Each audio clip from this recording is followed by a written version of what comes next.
Bye-week questions for the Badgers. What can we learn? What are we still wondering about going into this really important break for the football team? Let's get into it. Let's go. You are Locked On Badgers, your daily podcast on the Wisconsin Badgers. Part of the Locked On Podcast Network, your team every day. Hey, what's going on, Badger fans? Welcome to Locked On Badgers. I'm your host, Ryan Herrings. Thank you for tuning in. Thank you for making this one of your first listens every single day. Really do appreciate all y'all. Today's episode brought to you by Gametime. Download the Gametime app, create an account, and use code LOCKEDONCollege for $20 off your first purchase. All right, let's talk about this bye week, this really well-placed bye week, which originally I didn't love the timing of it. I've talked about it. I wanted a bye week a little later in the year. I think it's in a great spot, considering where this team's at, considering some of the issues they've had, considering the growth that I think is still in there, and considering some of the injuries that they've been playing around with, specifically Chez. I think this is a great time for the bye week. All right, let's get into some offensive and defensive questions or thoughts that I have that either I want to see if we can solve coming out of the bye week, or I'm still really pondering if this team can do it going into the bye week. So I'm going to start offensively. Throw your comments in there. As you know, we always take those, bundle them together. We do a comment show. So I love getting your thoughts on this stuff. Your perspectives obviously make this show what it is. So let's start here with offensive questions and thoughts heading into the bye week. The first one is, are we going to see a prime Tanner Mordecai game this year? Like, I have been on record as really liking what Tanner Mordecai brings to this team from just a stability standpoint. Like, he's kind of like the rudder on a ship, and you know, you're navigating through the channel and there's jagged rocks and cliffs on each side. And I feel confident Tanner's going to keep your ship in the middle of that channel. I guess that's a fancy way of saying game manager, right? I've been really impressed with he's unflappable. He moves well. You know, he'll take a huge hit, and the next drive, he's totally fine. Like going on the road, Washington State and Purdue, like that's why you get this guy. So he checks all those boxes. But when you look back at Tanner Mordecai, he's more than a game manager, right? There are multiple times in his career, 300 yards, 350 yards, 400 yards. He's got a 9-touchdown game. Obviously, that's a video game number. Nobody is expecting that in Madison. But are we going to get a prime Tanner Mordecai game this year where he throws for 370 and 4 touchdowns, right, against a Big Ten team? Are we going to get that? Are we going to get a game where Morty, where he kind of carries the offense throughout an entire half or throughout an entire game if you need him? I don't know. We haven't seen it. We're 4 games in. Listen, we're a quarter of the way through the season. We're 4 games in. We haven't seen that yet. And there was a prime opportunity to do it, Washington State, when the running game wasn't going, and it didn't happen. So I'm going to say yes. I'm going to say we are going to see one of those games. I don't know where it's going to come, but we haven't seen it yet. And I think that's a fair thing to question because we talked about it in the offseason. A lot of people did. Well, you look at the statistical resume of Mordecai, and there were thoughts, you know, could he throw 35 touchdowns? Could he throw 3,500 yards? Whatever it is, you know, we have to see one of those big games. I'm curious if we're going to get it. The next one I talked about a little previously, but obviously this is a huge question going into the bye week, and this is a huge opportunity for the coaches. How are you going to replace Chez Mellusi? Now, you're not going to one-for-one replace Jase Medical, right? You're not going to stick Jackson Aker in there and say, all right, you're the Mellusi replacement. That's not how this works. It's kind of like a Moneyball thing, if you remember the Moneyball movie, where you have to kind of piece things together to you know, like a kind of Frankenstein out some type of creation that resembles what Mellusi can do. So maybe you take, you know, Jackson Aker's legs and you stitch them onto Nate White's, you know, quickness, and you attach Cade Yakimelli's versatility with a little bit of dash of this. So how are they going to do it? I'm not really sure. I have thoughts. I talked about this on the show the other day. I think one of the things they're going to do is they're going to throw it more, but this is the problem with throwing it more. Who's the running back you trust to be in pass protection, right? We know that's not Braelon's strongest suit. Are they going to trust a Cade Yakimelli to go in there and protect a quarterback on obvious passing down? I doubt it.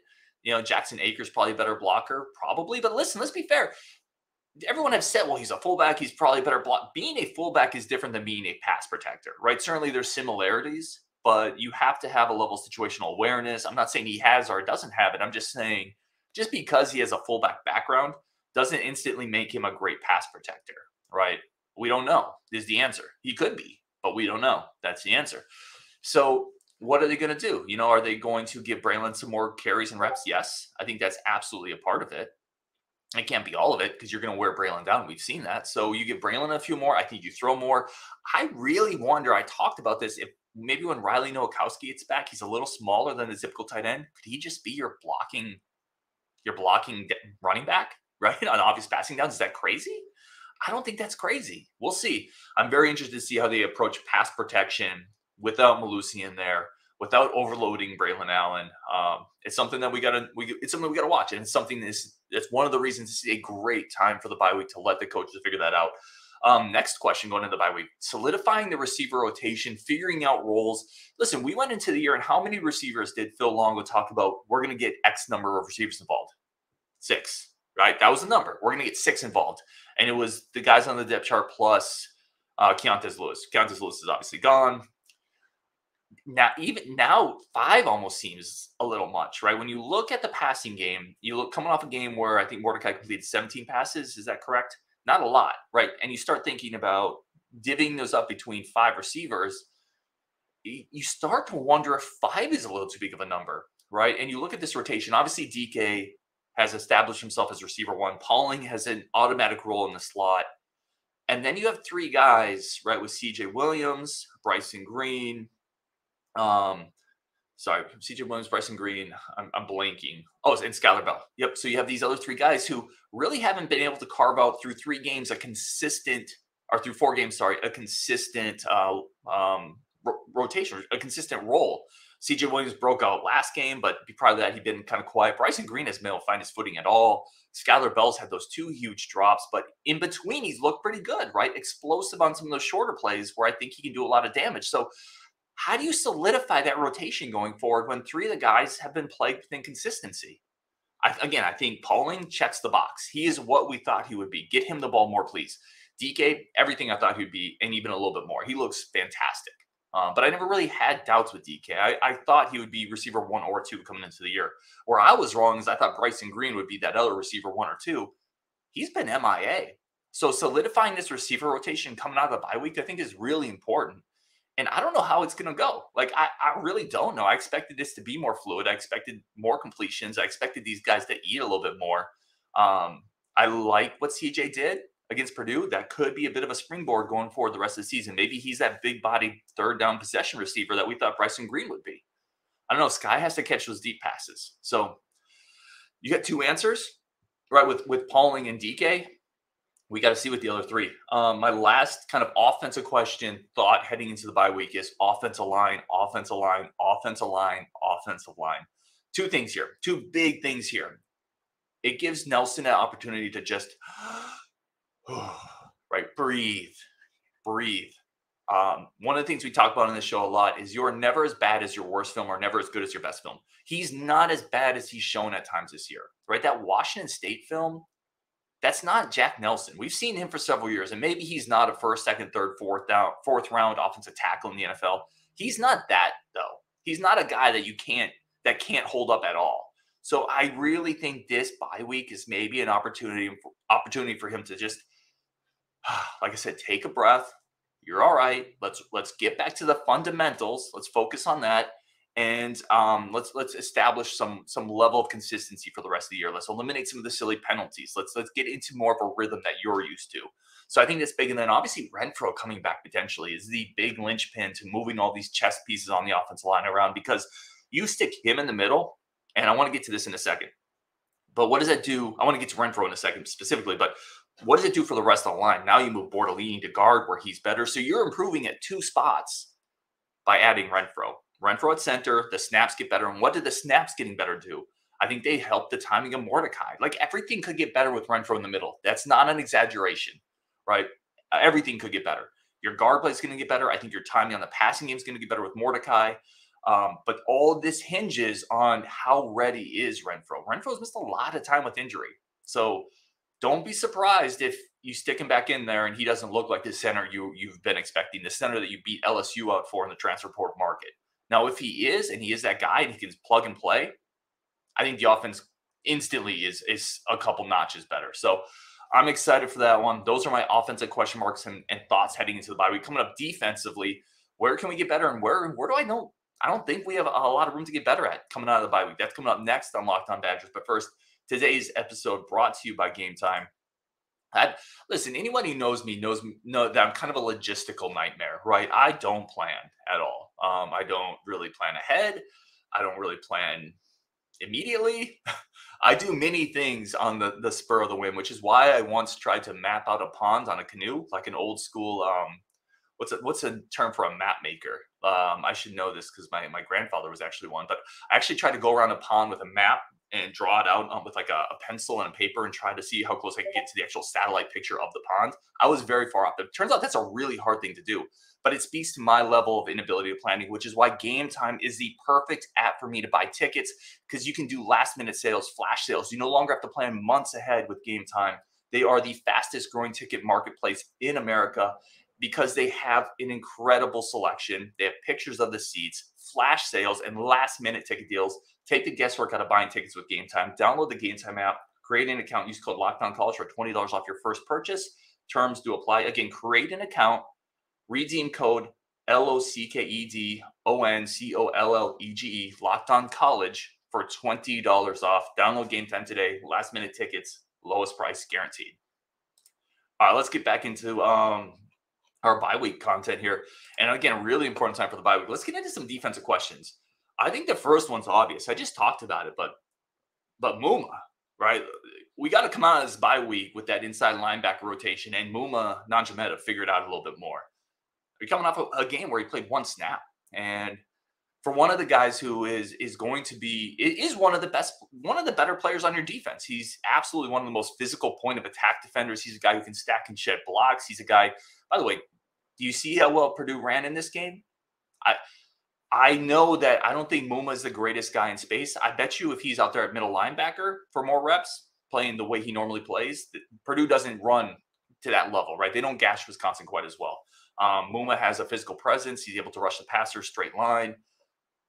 Yeah, like getting him back in that rotation, whatever this 1 week weirdness was, getting him back, getting him consistent, I think it's going to be a big part going forward in the season. When you start playing Iowa, he's going to be a big part of that Ohio State game, right? Ohio State isn't the traditional Ohio State team that we played. They're going to try to run the ball more between the tackles because they don't trust their quarterback as much as they have previously with like a CJ Stroud, right? They're going to try to be more between the tackles. They're going to try to run. They're going to try to control the clock. That's a big game for Muma. The Iowa game is a big game for Muma. Minnesota still wants to run a lot between the tackles. That's a big game for Muma. So getting that, whatever that is, figured out and sorted out is going to be a huge part coming out of the bye, going down into the stretch run of the season for the Badgers. The safety rotation. Man, I was so high on this group of safeties. I was like, before the season, I said, this might be the strongest group on the team, right? Because you've got Wohler, Latu.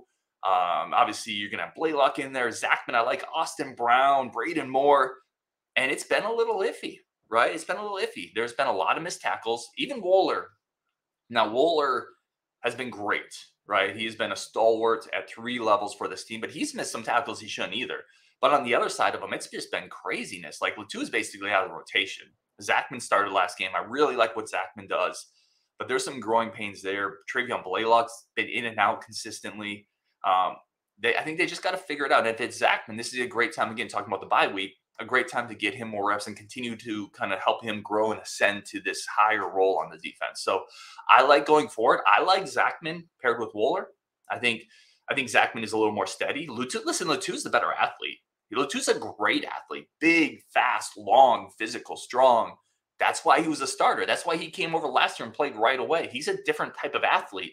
But it doesn't matter if you're missing tackles, right? It doesn't matter if you're not covering. So I expect going forward a lot of Zachman, and I am curious to see how that looks as he grows throughout the year, getting those starter reps. Alexander Smith is another one coming out of the bye week. He just hasn't played great this year, and that's a guy you talk about. I thought in this offseason we did a show where I said that might be the most important player on the defense. Not the best, because I thought that was Wohler, but I thought there was more depth at safety. I said Alexander Smith might be the most important guy, and he just hasn't played really well. You know, it's been weird at times almost how he's played. I think he looked better against Purdue. So hopefully, if he can continue coming out of his bye week and regain some of his form, and the coaching staff can kind of continue to figure out how to use them. That's something Luke Fickell talked about. I think it was after the Washington State game. But in his presser, he said, we're still continually trying to figure out how best to use these pieces. And he said it's a continual thing. Like you're never perfect at it. I think they're still kind of tinkering on the coaching side, what works best for these guys. A good second half with Alexander Smith with the emergence of Ricardo Hallman, and I think really solid slot play with Maitre. I think you start to see the semblance of a secondary coming together. So, and it's going to need to, right? Not for Iowa, not for Nebraska, not for Minnesota's got some receivers, but they don't got a quarterback. But for Ohio State, despite not looking like vintage Ohio State this year, despite not having a Justin Fields, a Barrett, a Braxton, Corday, there's had so many good quarterbacks that have hurt us. Tell me where Ohio State has hurt you. They've hurt me everywhere. But they don't got that guy this year, but they still got receivers. They still have elite receiver talent on the edge. And if our corners don't continue to improve, Ohio State's going to torch us. So Alexander Smith upping that game and continuing to get back to the level that we saw last year is going to be a big deal coming out of this bye week. And the last one's tackling, right? What have we talked about? What have been the most consistent things we've talked about from a negative standpoint over the course of 4 games this year? Like there's a couple. It's not just tackling. One of them's penalties, right? Like penalties are too much. The discipline's not there for whatever reason. But one of them is tackling. Like every week we've talked about tackling at the linebacker level, tackling at the safety level, tackling at the cornerback level. It's just not been something this team has consistently executed, and it has to get better. Can it? Will it? I don't know. How many teams do you know a quarter in the season have looked bad tackling just about every game, and they suddenly turn the switch? I don't know. Your thoughts on that? I would love to get them. All right, coming up, we have a few more questions, a few more things I think that we can improve on. What do I feel really good about improving on coming out of this bye week? And what do I think, I don't want to say a lost cause, but might be a bit of a lost cause coming out of the bye week? We're going to talk about that next on Locked On Badgers. But first, today's show is brought to you by DoorDash. DoorDash is made for people like me who do not plan, who don't get everything they need when they go to the grocery store. I'm definitely the guy who goes to Home Depot 4 times because I never quite know how many nails and screws I need. That's what DoorDash is for. If you're missing syrup for your pancakes, you just ran out of your favorite coffee creamer, DoorDash grocery delivery, you can get what you want right when you need it. Convenient, easy to use.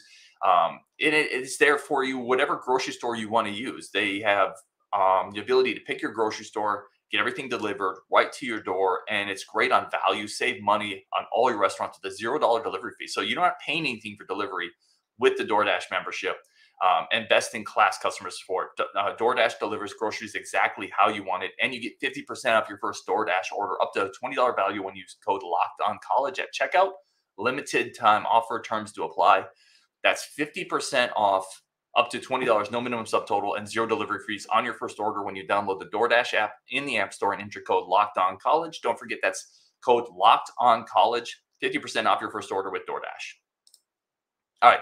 Let's talk about, I thought this was something, this has been rattling around in my head, right? Because I've watched a lot of football in my life. A lot of people who watch this show have watched a lot of football or sports in general in their lives, right? There's a point in the season, kind of an inflection point where you say, this is kind of who we are this year, right? Like some of the improvements are going to have to happen in the offseason, either through personnel, new schemes, whatever it is. There's only so much you can improve and change and grow on in a year, right? During the season, when you're constantly managing injuries, when you're constantly prepping for the next opponent, et cetera, et cetera. That's why this bye week is so important. This is like one of your last opportunities to really put some growth into this thing before you start just prepping for the next opponent type stuff. So I'm going to give you 3 areas I think that this team can really improve on for the rest of this year coming out of this bye week. The first one is penalties / execution.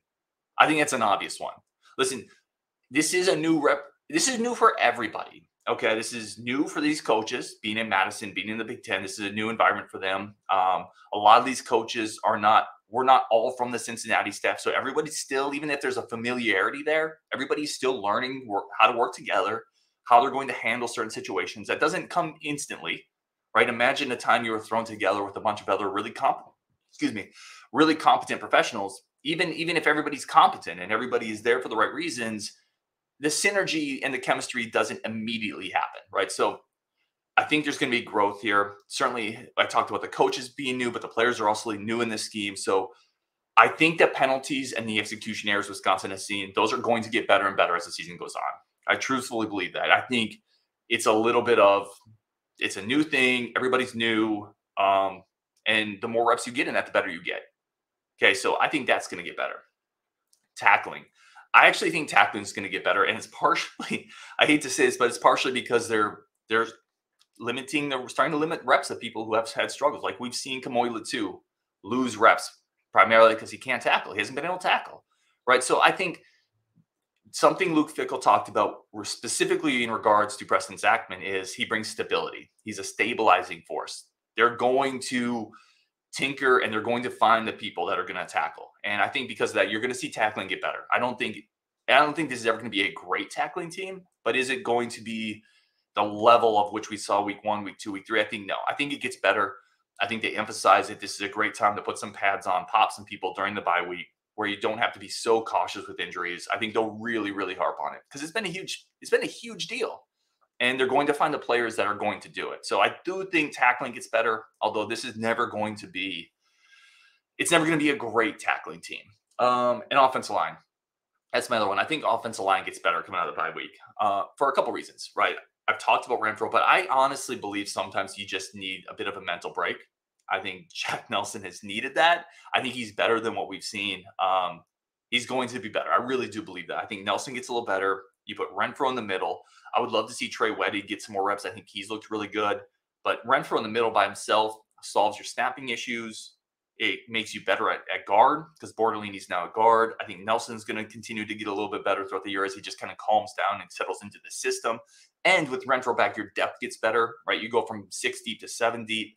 So I think offensive line coming out of the bye week is going to get better. It's going to be stabilized. A lot of this is dependent on Renfro, but if he's there, the line is going to be better. And that's going to make the offense better. So those are 3 things, tackling, penalties, and offensive line that I feel confident are going to get better going forward. Here's a couple things I don't think are going to get a lot better. The vertical passing game. Here's the thing. Like, this was a bit of a question mark with Mordecai coming in. When I talked to the SMU guy, he said the deep ball accuracy it can be a little hit or miss. We've already kind of seen it. We've seen maybe our best deep threat receiver, Keontae Lewis, at least our fastest guy probably. He's left the program. Our second fastest, most explosive guy, Skylar Bell's had trouble catching the ball. I just don't think this is going to be a great deep vertical team. It's going to get better. Listen, we're not going to go the entire year and not hit any passes, but I don't think it's going to be what we expected. I think it's a bit of a combination of Tanner Mordecai he's not the greatest deep ball passer. He does a lot of things really, really well. There's a reason he came to Madison instead of entering the draft. It's because he's not the perfect quarterback. Very few people are. By the way, that's not a knock on Tanner Mordecai, but his deep ball accuracy is something that has eluded him a little bit, and I don't think that magically gets better in season. So I don't think that's an area that we're going to get dramatically better at throughout the year. We're going to hit some shots. We're not going to go the entire year, but I don't think that's an area where there's a ton of growth for Wisconsin. And the other one is consistent front 7 pressure. James Thompson has been a revelation. He's been great. But I think we've seen from the rest of the front 7 that you have to scheme up pressure. We have guys that either against the run or against the pass at times struggle to get off blocks, at times struggle to be disruptive. And I just don't think that's something that you can solve in a bye week, right? You need some different personnel. You need to bring in a Lafayette next year, or maybe a Darian Varner continues to grow, continues to kind of get those reps and get back into the groove of things. He could provide more disruption in the second half. But I think this is a team that's going to have to scheme up pressure more than rely on people beating blockers one-on-one. And again, I don't think that's something you can solve in the bye week. So overall, I'm pretty confident. It's still at this point in the season, Wisconsin is exactly where I thought they would be. I thought they would have 1 loss to Washington State. I thought they would be 3-1 heading into the bye with a win over Purdue. And I think there's room. There's room to grow. There is definitely room to grow with this team. So I'm confident. I think we're winning the Big Ten West. I'm very, very, very interested to see what they do with the running back rotation and if Renfro is able to get back. But with that, on Wisconsin, thank you for making this one of your first listens every day. If you're an everydayer, really do appreciate you. Bunch more content coming up this week. Thank you so much, and on Wisconsin.